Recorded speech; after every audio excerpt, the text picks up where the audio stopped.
Hello, everybody. This is Isaac Meruri again, and welcome to this yet another edition of Sustainable Development Goals. Trying to localize the Sustainable Development Goals just before the midterm review in New York, and also trying to make sure that the local citizens understand. We have a plan of doing this in different local languages, and of course, the languages that is well understood in communication for people living with disabilities, and among others. So, thank you again for finding time to be with us, and we're going straight to understanding what is the Sustainable Development Goals. We talked about the 17 development goals. And what we are not going to talk about, but we're going to mention, I promised you we're going to look at the eight Istanbul principles of partnership.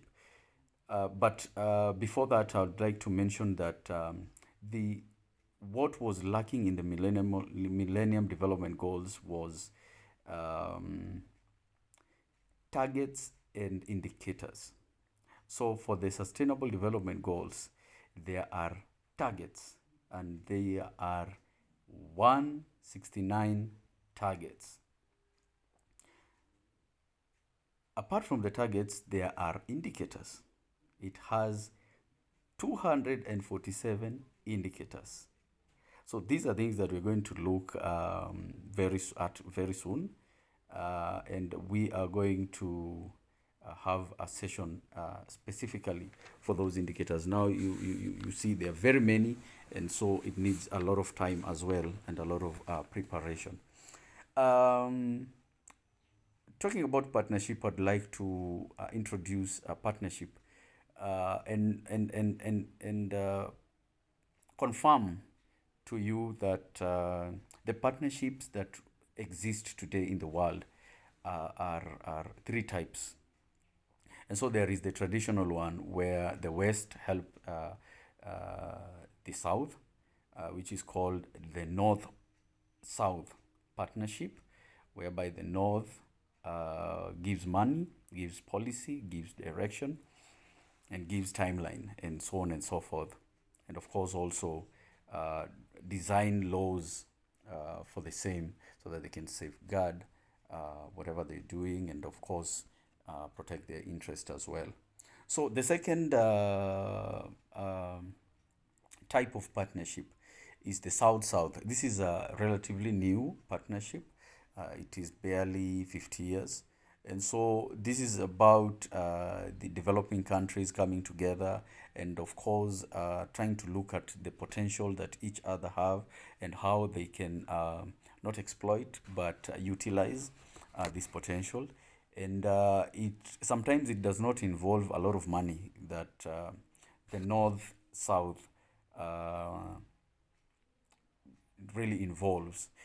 But this involves a lot of, it is to me very sustainable because it is on tight budgets. And again, it is on what you have so that we can have an exchange program. Um, I will probably give an example in Kenya. We've had a South-South partnership with Cuba, and we've been exchanging skills. So I don't know what Kenya gave Cuba, but Cuba gave us doctors. So this is one example of South-South. So the other one is the North-South is the one that we've been hearing, the US aid, the UK aid, and so the UN trying doing a project, in your local area like roads, clinics, and so on and so forth. And so the final one is a trilateral partnership, which involves the North, but now the North is not the facilitator. They could bring in their expertise to the South, and also they could also bring in a neutral person who is neither a South or a North representative, but it could be probably a donor uh, or an expert like, for example, the UN or the AU or the EU, and so on and so forth. So those are the partnerships that needs to be understood before we go to the 8 principles. So the 8 principles of Istanbul, and to be specific, the 6th principle to me is very important, but you're going to talk about it when you reach there.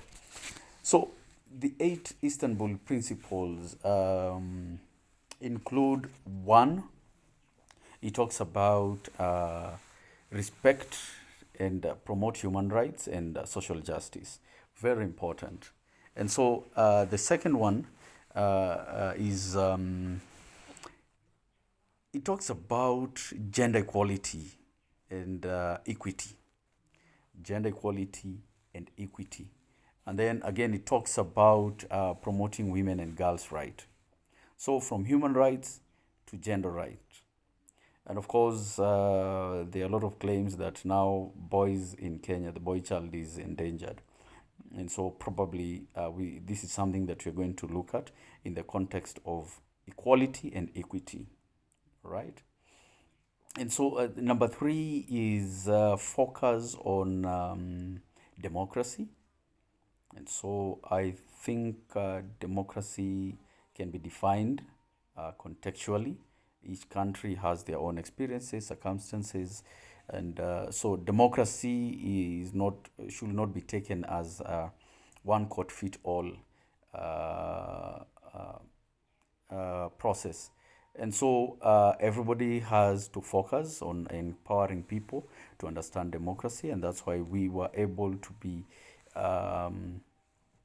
educated through civil processes, the civic education, and we were able to understand what is the constitution, how do you make a constitution, why do you need a constitution. And of course, our 2010 constitution is one of the best examples that I can give about Kenya.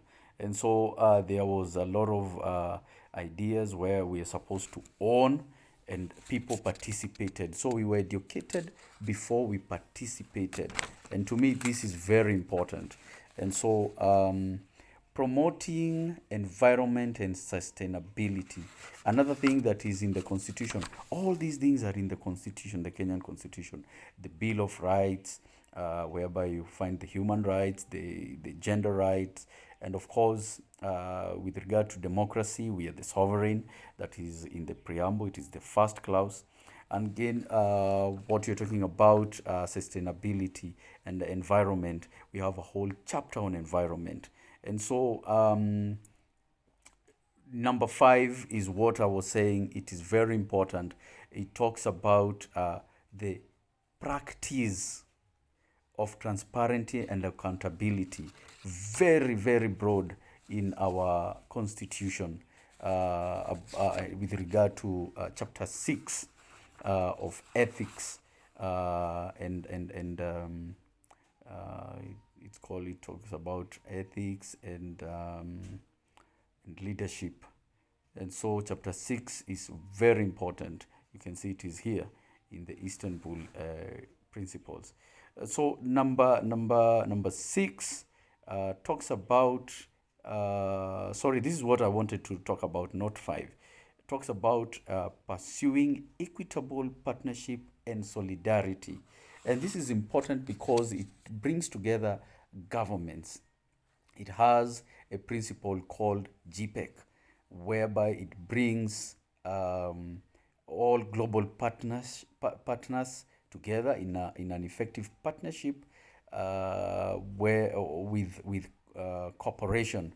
And it is a movement from aid to development, whereby people participate or countries participate in a certain development. Like China has been a very great partner, development partner for Africa and other South countries. And so this is very important. It brings together governments, civil society, private sector, and so on and so forth.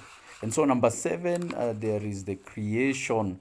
We have to create and share knowledge. So the creation of knowledge and sharing it as well, and committing to mutual learning. So this is also in our constitution about the right to information. So you need to be informed so that you can be empowered and you're able to move. This is number 7.